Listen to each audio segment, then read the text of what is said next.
You won't believe what they did for fame and money. This video dives into the dark side, sharing stories that'll make your hair stand up and send chills down your spine. We're talking about real deals with the devil and what it truly means to sign your name in blood. After hearing these testimonies, you won't be able to shrug this off as just myths. Guys, it seems like the devil isn't hiding anymore.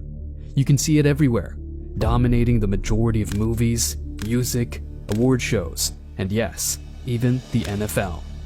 This video might unsettle some of you, especially as it involves many celebrities you admire. So, if you're not ready to face these truths, it might be better to stop watching now. But if you're prepared to uncover the reality behind the glamour, let's begin.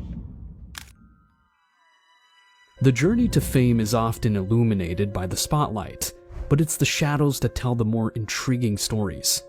As we dive into the lives of some of the most celebrated names in the entertainment industry, we uncover a pattern that's as revealing as it is chilling. First up is Bob Dylan, whose frank admission about his rise to fame adds a profound layer to our discussion. Dylan reveals the foundations of his success, which he intriguingly describes as making a deal with the commander-in-chief of this world and the world we don't see, in his own words. Let's listen to what he has to say.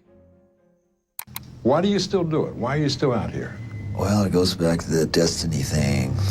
I made a bargain with it, a long time ago, and I'm holding up my end. What was your bargain? To get where I am now. Should I ask who you made the bargain with? with the chief commander. On this earth? And on this earth, and then in a world we can't see. Following Dylan, we turn to Kanye West, a true visionary in the music industry. Kanye has shared insights that really make you rethink what success means. He's talked about how personal losses have shadowed the careers of legends like Michael Jordan, Bill Cosby, and Dr. Dre, highlighting a much darker side of fame. Without revealing too much, let's just say that Kanye believes the price of fame is much steeper than many of us imagine. My mama was sacrificed. Me too. You understand? Yeah, I'm appreciative. Michael Jordan, what about him? His daddy, right? Bill Cosby, his son, right? Dr. Dre, his son. Out in Hollywood, a lot of people come up missing. Feels like it might be a lot of that in order to control, traumatize. They want to monetize and traumatize. And God loved me. That's more important than people in life. That's the thing. You know what I'm saying? And this truth is going to be heard. Devil took all the producers, the musicians, the designers, moved us all out to Hollywood, moved us all out to New York, chasing gold statues, literally signing a contract and selling our souls. A$AP Rocky's journey adds another layer to this narrative. Imagine reaching the pinnacle of your career, only to find that each album release coincides with a personal loss. The rapper's experiences raise questions about the sacrifices tied to success in the music industry. Let's hear what A$AP Rocky has to say about this pattern. Well, every time I'm about to release an album, for some strange reason, man, you know what I'm saying? I always lose somebody close to me. It was my pops, it was James, it was my sister, I always lose somebody close to me, so, I feel like, some crazy, jinx and some just. Maybe I notice every time I put out an album, it's like I lose somebody. Like I lost my pops with my first album, I lost Yams with my second album. Then there's DaBaby, whose career milestone was shadowed by a heartbreaking personal loss. The timing of his success and his father's death is a stark reminder of the dual-edged sword that is fame. DaBaby's reflection on this moment in his life is a compelling listen, one that might change how you view the glitz and glamour of celebrity life.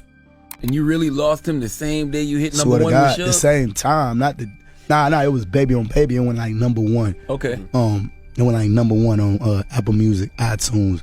It was like number 7 or something like that. And then I had got the phone call I had got the phone call. My brother woke me up. He like, hey, call your little brother. My little brother, my dad. So I call your little brother. He DM me.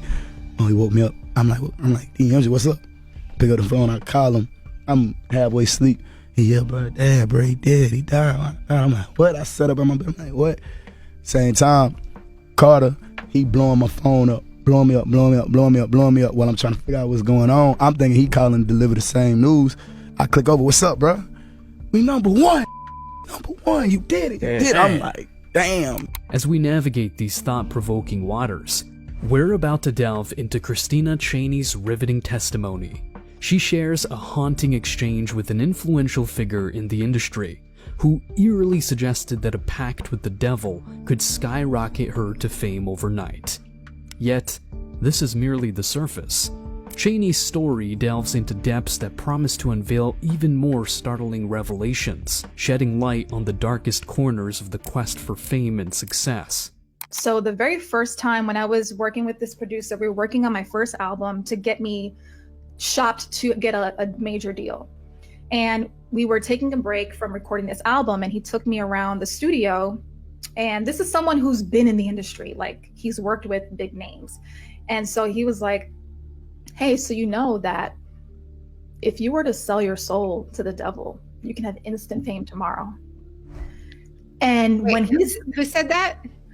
I really don't want to say his name. Oh, but it was a producer I was working with. Yes, a music producer I was working with. He actually said those words. He actually said those words. And he took me away from like my team. So he had me by myself.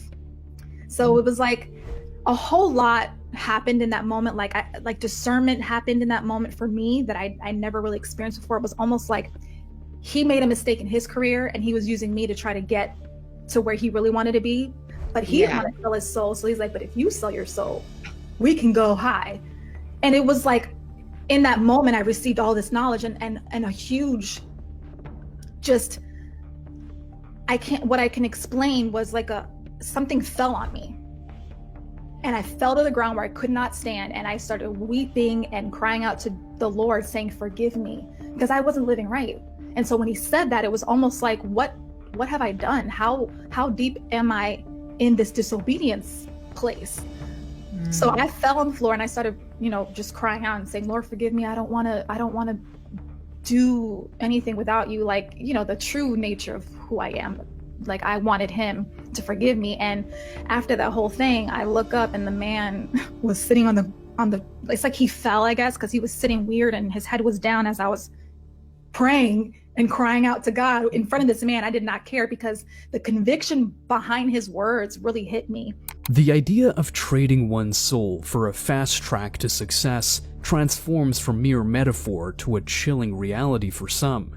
The seductive lure of immediate fame, wealth, and power can be overwhelming. However, as we've uncovered, this path is fraught with hidden costs, leading us to ponder the true worth of such pursuits. The exchange, immense public attention and personal compromise for fame's fleeting rewards, forces us to consider if it's genuinely worthwhile. Does the real expense of fame, illuminated by those who've tasted its heights, uncover a more disturbing facet of our aspirations and dreams? What do the vast majority of the biggest superstars in the world have in common? Paradoxically, their journey to immense fame and fortune often culminates in profound despair. Numerous artists have conceded that, despite their considerable wealth, influence, and global recognition, the ultimate outcome of their existence has been one of profound unhappiness. Alarmingly, countless individuals have been misled by the falsehood that mimicking the lifestyles of these celebrated figures is the key to achieving joy and satisfaction. A multitude of lives have been squandered in the pursuit of happiness through the accumulation of wealth, fame, dominance, engagement in occult activities, promiscuity, and substance abuse. An examination of many top-tier superstars, athletes, and icons of rock, pop, and hip-hop music reveals a recurring theme. The glamour of fame often masks a reality filled with anguish, obscurity, and despair. Celebrated actor Brad Pitt has openly shared his profound sense of void despite attaining vast wealth and fame, drawing a parallel to the figure of the prodigal son in Jesus' parable of the prodigal son. This parable tells the story of a young man who prematurely demands his inheritance from his father, only to waste it on dissolute living. However, the narrative takes a turn as the son realizes his mistake and returns to his father, who greets him with forgiveness and love. Jesus shared this parable not just to highlight the hollowness of worldly possessions, but to underscore God's immense love for those who repent and return to Him. Pitt identifies with the lesson of the parable, stating, "You will not be alive again until you come home to the Father's ways." Yet, he also admits, "I never thought past believing." This admission reveals a profound spiritual emptiness within Pitt. He confided in a Rolling Stone interview that the chase for material gains has left him and others feeling void, saying, "Man, I know all these things are supposed to seem important to us. The car, the condo, our version of success. I say toss all this, we gotta find something else. But all I know is that at this point in time, we're heading for a dead end, a numbing of the soul, a complete atrophy of the spiritual being. I don't want that. The emphasis now is on success and personal gain. I'm telling you, that's not it. I am the guy who's got everything, but once you've got everything, then you're just left with yourself." That was Satanism. It's working on good. I made a pact. The movie came out so well. No, but really dealing with, you're told certain things as you grow up, and I'm a big believer in you have to try things on for yourself and really figure out who you are and what works for you. Pitt's reflection brings to light a deep contemplation of societal values, underscoring the vacuum left by material success without spiritual fulfillment, echoing the timeless message of Jesus and the necessity of a connection with God for true contentment. Mega actress Megan Fox has become a notable example among many celebrities who have explored the realms of the occult and demonism, finding themselves entangled in deep depression despite their immense fame. In June of 2023, Fox made headlines after declaring herself a witch and issuing a bizarre threat to perform a satanic ritual that involved consuming the raw flesh of animal carcasses in a man's yard. This threat emerged after the man alleged hearing one of Fox's sons express reluctance to wear girls' clothing, accusing Fox of mistreating her boys by forcing them into such attire. The Washington Post has documented Fox's struggles with body dysmorphia and mental health issues, despite her once really bright and sunny and happy disposition. Fox admits to developing manic depression over time. In a conversation with CR Fashion Book, Fox shares insights into her and Machine Gun Kelly's interactions with the spirits. She reflects on her role in the film Jennifer's Body, where she played a demon-possessed, cannibalistic murderer, a character transformation triggered by a satanic ritual. Fox acknowledges her deliberate engagement with ancient demonic forces in her pursuit of stardom, suggesting that these practices have exacerbated her manic depressive state. She opened herself to these entities, which were among those that rebelled against God alongside Satan. Fox confessed, "But as I got in my early 20s, that hell hath no fury like a woman scorned demon did rise up in me. I did tap into that archetype a few times as well. That's kind of what you see in Jennifer's Body, that sort of nasty streak that can exist if you align yourself with that ancient energy." The late actor and comedian Robin Williams, in a moment of candor before his passing, revealed how he tapped into otherworldly forces for his performances. "Yeah, literally. It's like possession," he described. "All of a sudden, you're in, and because it's in front of a live audience, you just get this energy that starts going." He noted the paradoxical nature of this possession, which once could have led to condemnation but also provided a powerful stage presence. "It's Dr. Jekyll and Mr. Hyde, where you really can become this other force," Williams explained, highlighting why he felt no need to portray villains since he already navigated those boundaries on stage. Unfortunately, Williams' flirtation with these forces was one he could not always control, serving as a poignant reminder of the hidden struggles faced by many. Known for eliciting laughter, Williams himself found little joy in his personal life, resorting to substances like cocaine and alcohol to fill the void within. Despite his beloved role as Mork, his stand-up routines, laced with perverse humor and drug references, painted a starkly different picture. There's a voice, and it's a little quiet voice that goes, jump. It's the same voice. The same voice that goes, just one. There's a voice that goes, jump. And the idea of just one. And for someone who has no tolerance for it, that's not a possibility. To talk about it as caused by something that... Not caused by anything, it's just there. It's just, it's latent, waits. It lays in wait, and for the time when you think, it's fine now, I'm okay. And then beep. And then the next thing you know, it's not okay. Williams, influenced by these dark entities, left a complex legacy, intertwining immense talent with profound inner turmoil. This narrative echoes in the sports world, where numerous athletes confront deep despair and thoughts of despair, despite their outward success. Maybe a lot of people would say, hey man, this is what it is. I reached my goal, my dream, my life is... Me, I thank God. It's got to be more than this. I mean, this can't be what it's all cracked up to be. I mean, I've done it. I'm 27, and what else is there for me? I'd wake up and I think, why did I wake up this morning?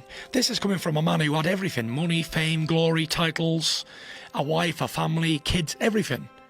But I felt as if I had nothing. I felt there was an empty, gaping hole that was just filled with gloom and doom, and it just was one bad thing happened to me after another. And it wasn't until after the Klitschko fight, a very massive high, then I had to have a even worse low, lowest low that anyone could ever have. Even Tom Brady, celebrated as the greatest of all time in the NFL, has not been immune to profound personal challenges. CBS highlighted an unusual aspect of Brady's life, noting that the secret of Brady's success was that he married a witch, a playful nod to his former wife, Giselle. This comment was made in a lighter vein, especially after the Patriots' victory over the Rams in Super Bowl 53, when Giselle reportedly reminded Brady of his good fortune in having a witch for a wife. Brady himself has openly acknowledged this intriguing facet of his life on camera, adding a unique layer to the narrative of his storied career. I've learned a lot from my wife over the years. She's so about the power of intention, and believing things that are really going to happen. And she always makes a little altar for me at the game, because she just wills it so much. And so she put together a little altar for me that I could bring with pictures of my kids. And I have these little special stones and healing stones and protection stones, and she has me wear a necklace and take these drops she makes. And I say all these mantras. And I stopped questioning her a long time ago. I did. I just shut up and listened. And at first I was like, this is kind of crazy. And then about 4 years ago, we were playing the Seahawks, and she said, you better listen to me. This is your year, but this is all the things you're going to have to do to win. And I did all those things, and by God, it worked. It was pretty good. And then in 2015, it was about early January, and she said, you know how much I love you? And I said, yeah. And she said, I just want to let you know this is not going to be your year. Oh. And of course we lost. I said, what does 16 look like? And she said, 16 is going to be your year. So it was early January this year, and I said, babe, I asking, do we have a chance? And she said, yeah, but you're going to have to do a lot of work, and you're really going to have to listen to me. So, man, I listened to her. And right after the game, she said, see, I did a lot of work. You do your work, I do mine. She said, you're lucky you married a witch. I'm just a good witch. A curious observation emerges when examining the lives of those who seemingly possess everything that is often equated with happiness, fame, fortune, and acclaim. Rather than attaining fulfillment, a profound spiritual emptiness prevails. This pattern is not exclusive to renowned actors, actresses, and sport figures. It similarly affects leading personalities in the music industry, including iconic rock, pop, and rap artists. I was living my dream. I literally, if you could go to 16-year-old Rainn Wilson, what's your dream? Live in New York City, be paid to be an actor, have cool friends, have a beautiful girlfriend, live in a loft, and have a van, and collaborate artistically with really cool people. I mean, I was living my dream, and I was miserable.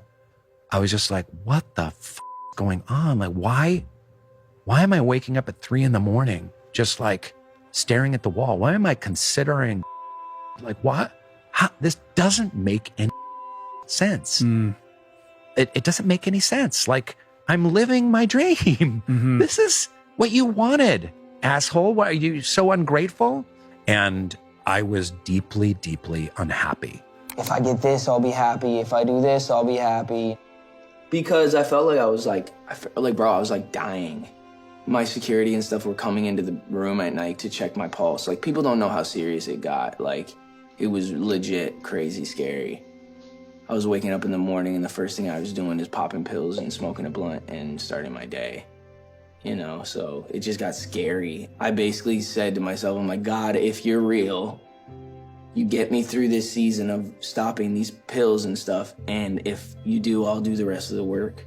And then I did that, and then I was good from there, but I never did the actual work. I got off the pills, but I never went to the root of everything. So then I just like kind of circle back around, which most people do. You know, I walked into this, my life was on fire. I was walking out of hell. It wasn't like I willingly came in here on a white horse singing show tunes. I came in here on fire, and I didn't want to be an actor anymore, and my life was a mess, complete mess, and I had hurt a lot of people, and I felt deep shame, deep guilt. I didn't like to go outside much. I really, like, I had a yearning not be here anymore. I was completely didn't want to live anymore. I thought that I was completely alone. I also realized how lucky I was and what a wonderful family, wonderful friends I had, but that didn't matter. I wanted the world to swallow me up, and nothing seemed better to me than which is completely insane. It was more like the external life. I couldn't be luckier, more blessed, but the internal battles that were going on were just, I also felt like I never deserved any of it, that I was living someone else's dream. How often do you still battle with depression? Oh, I'm always depressed, all the time. I have to constantly bring myself out of it. Like, I wake up depressed, but like, I'm like, okay, now I know my steps, because like, you learn from real, like, now I have to go outside and be in the sun for a little bit, or go for a walk, or like start the day this way. It's all just programming yourself to trick your brain, you know? Will you ever Yeah, all the time. But I can't, because I got a mom and a sister and like a family. So like, I've always been, but I've never had like the balls, you know? The demons that are known as addiction and depression are very, very real. They are diseases no different than cancer. You can't see depression. Can't see addiction. It festers inside. It metastasizes. It takes over your body, your mind, your soul. And I don't know about you, but I'm tired of losing everybody I love to depression and addiction. Every single band member on the stage has dealt with those feelings, with those demons. And I miss the friends that we've lost. Miss Chester, Miss Scott, and Miss Chris.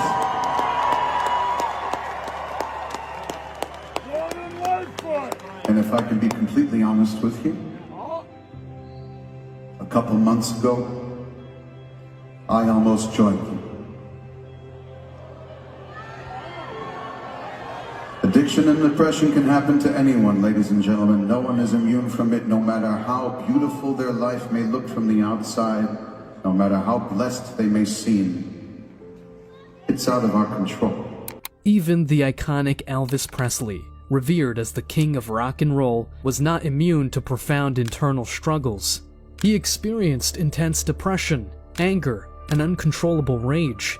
Elvis was deeply involved in the occult, believing he was being guided by a spiritual presence he initially mistook for his deceased brother Aaron.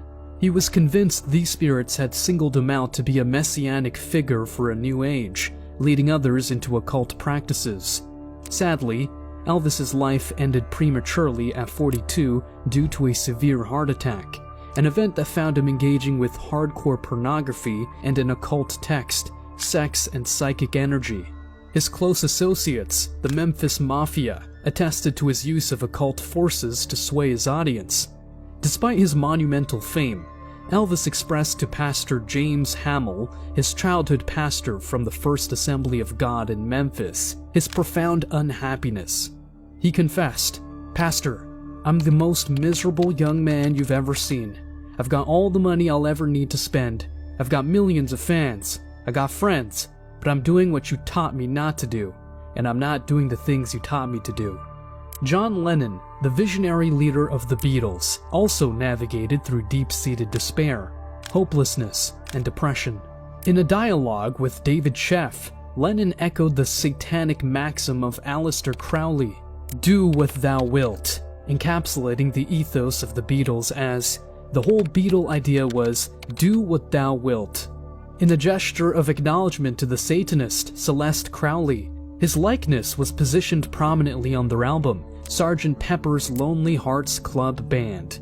Lennon's pact with darkness was further revealed in an admission to Ray Coleman, stating, "I've sold my soul to the devil." Shortly before his death, Lennon penned a letter to a Christian minister, reflecting on his song, "Money Can't Buy Me Love," conceding, "It's true, I want happiness. I don't want to keep on with the drugs. I want out of hell." His story, like those of many others, underscores the futility of seeking fulfillment in wealth, drugs, and fame, which failed to fill the profound emptiness within. The tragic fates of these icons reveal a haunting pattern, a surrender to dark forces in exchange for fleeting worldly success, leaving them devoid of true joy and peace. This echoes the dire warning attributed to Jesus, questioning the value of worldly gain at the cost of one's soul. Like the countless celebrities we've examined, millions daily attempt to satiate the void within the ephemeral pleasures, only to find themselves ensnared in deeper darkness. Michael Jackson, globally celebrated as the king of pop, shared a profound and personal revelation in his autobiography, Moonwalk, highlighting the depths of his isolation despite his monumental fame. "I'm one of the loneliest people in the world. People think you're lucky, that you have everything. They think you can go anywhere and do anything. But that's not the point." He confessed his loneliness was so intense that he wouldn't wish it on anyone, stating, "I believe I'm one of the loneliest people in the world." Jackson also disclosed his experiences with channeling spirit entities within a mirror-filled room, which he believed inspired his music.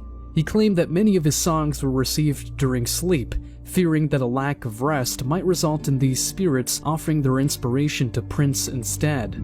Jackson's connection to Elvis Presley, through his marriage to Presley's daughter Lisa Marie, highlighted a poignant awareness of the potential for self-destruction, remarking, "The way Elvis destroyed himself interests me because I don't ever want to walk those grounds myself."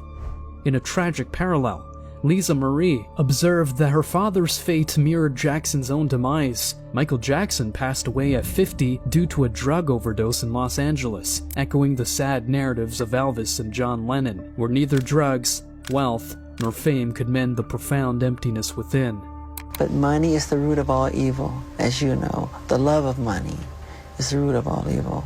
Madonna, the iconic female artist whose career spanned decades, despite achieving unparalleled global fame, has confronted severe depression throughout her life. Known for her engagement with occult practices, including the mystical Kabbalah, Madonna has openly associated her use of crucifixes with sexual perversion, controversially stating, "Crucifixes are sexy because there's a naked man on them."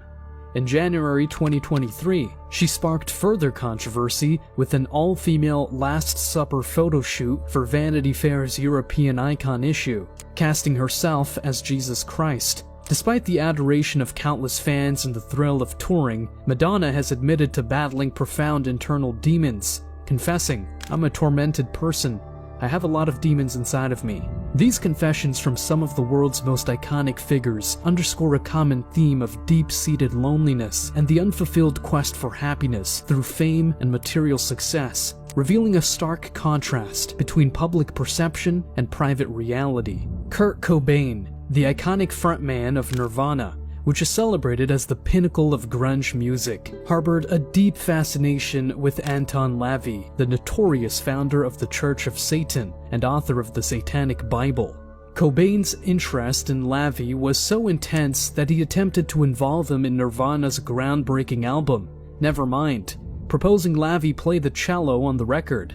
This obsession offers a glimpse into the possible origins of Cobain's musical genius, characterized by his ability to craft irresistibly seductive melodies that seem to emerge from a place beyond his own understanding, as if he stumbled on melodies by means he himself didn't fully understand. Despite his monumental fame, Cobain grappled with profound emptiness, drug addiction, and chronic depression. His life came to a tragic end when he took his own life with a shotgun, a demise that hinted at a feeling of abandonment by the very demonic influences that once fueled his creativity. The author of Cobain's biography suggests that Cobain felt deserted by his muse, metaphorically stating his muse had flown south. In his side note, Cobain expressed a transformation into a miserable self-destructive death rocker and articulated a growing disdain for humanity, wishing death upon nearly everyone, with very few exceptions. Cobain's mother, Wendy O'Connor, mournfully remarked that her son had gone and joined that stupid club, a reference to the infamous 27 Club, a group of influential musicians who all died at the age of 27, including Brian Jones, Jimi Hendrix, Janis Joplin, and Jim Morrison. This remark underscores the tragic pattern of talented artists whose lives unravel, often as a result of their dalliances with dark forces. Cobain's story is a stark reminder of the perilous consequences that can occupy the search for inspiration and success through engagement with the occult. Lady Gaga and Katy Perry, two of the most prominent figures in contemporary pop music, have openly discussed their struggles with feelings of emptiness and depression, despite achieving remarkable success in their careers. Lady Gaga, in particular, has shared insights into her personal battles through her autobiographical video, Marry the Night, which is part of her larger project, Odyssey. This piece hints at her own confrontation with despair, illustrating the deep personal challenges she faces alongside her professional triumphs. Gaga's creative work often delves into complex and controversial themes, as exemplified by her song Judas. In this track, she explores her fascination with the figure of Judas Iscariot, the apostle who is infamously known for his betrayal of Jesus Christ after being possessed by Satan, according to Christian tradition. Gaga has openly expressed that, despite her immense fame and the connections it brings, she battles a pervasive sense of loneliness, even within the context of relationships. This feeling of isolation is a recurrent theme in her life and work, underscoring the disconnection that can accompany outward success. In a particularly revealing statement, Lady Gaga recounted a dream in which she encountered Satan, a scenario that would prompt many to seek spiritual refuge. However, instead of turning to religious salvation for comfort or deliverance, Gaga sought advice from Deepak Chopra, a renowned figure in the world of alternative medicine and spirituality. Chopra advised her to engage with her demons, suggesting that confronting these dark aspects could serve as a source of artistic inspiration. This approach reflects a broader trend among some artists who, facing inner turmoil, choose to explore and integrate their darkest experiences into their creative expression rather than seeking escape or relief in traditional religious practices. Gaga's choice to channel her struggles into her art highlights the complex relationship between personal demons and artistic creativity, suggesting that for some, embracing the darkness is a pathway to creating profound and impactful work. I had this dream quite recently that was so terrifying, so morbid and terrifying, and I called Deepak Chopra, who I work with, and I was telling him my dream, terrified, that the devil, and the dream was so terrifying, I thought somehow a devil force was trying to take hold of me, a darkness. I guess I see devil and darkness as the same thing. And he laughed and told me that I was very creative. And that that's what it represents. Learn to embrace my insanity. I have incessant nightmares, but I've learned to love them because they somehow end up on stage or in my work. Katy Perry, who initially aimed to make a career as a Christian artist, openly admitted that she couldn't achieve success in that genre and ended up selling her soul to the devil for her pop career. The statement metaphorically expresses how she compromised her initial goals and values to attain fame and success in the mainstream music industry. Yeah, I mean, I released a gospel record when I was 15 because I grew up in, a household where all I ever did was listen to gospel music, and my parents are both traveling ministers, and so that was kind of like my first introduction to music, and it was kind of like, that's all I ever knew. That was my life, my faith, my church, my church friends and things like that. So I kind of sang about, what was going on in my life at 15, and that's how I got introduced to the music industry, is through gospel music. And then it didn't work out. Like, it was quite a little blip on the radar. I think the label went bankrupt or what have you, and because I swear I wanted to be like the Amy Grant of music, but it didn't work out, and so I sold my soul to the devil. Since selling out to Satan, Katy Perry has periodically struggled with depression and thoughts of I so badly want to be Catherine Hudson that I don't even want to look like Katy Perry anymore sometimes. I really want to be my authentic self, like 100%. I'm ashamed. Because of course Katy Perry's so strong. I feel ashamed that I would even have those thoughts, I'd feel that low or that depressed. Comedian and actor Russell Brand, who ended his marriage with Katy Perry after just a year, recognized that a life dedicated to hedonism and consumerism left him feeling void and spiritually depleted. Once we put our satisfaction beyond our individual needs, we are no longer malleable by the pre-existing system. The system requires us to be as selfish little consumerist pods. Once we go, I ain't bothered about that, it's easier for me because I've been famous now, I know that's boring. I've been rich now, I know that's boring. I fuck loads of people now, I know that's boring. I took loads of drugs now, no, that's boring. So all that's left is spiritual enlightenment. Numerous people yearn for joy, peace, and fulfillment. Yet these feelings continue to elude them throughout their lives. As observed, even those deemed most successful by worldly standards confess to feeling a profound emptiness. The pressing question remains whether we will heed the lessons of those who have preceded us, understanding that life's essence extends beyond wealth, renown, aesthetic appeal, sexual encounters, substance abuse, and authority. Will we recognize the futility of pursuing paths that lead nowhere? Or worse, into deeper despair?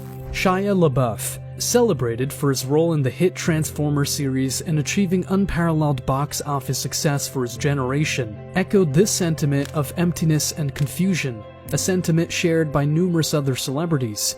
He commented, "The good actors are all troubled. They're all grappling with pain. This profession attracts the disillusioned and the heartbroken." LaBeouf openly shared, "At times, I find myself living a life devoid of meaning, and it terrifies me.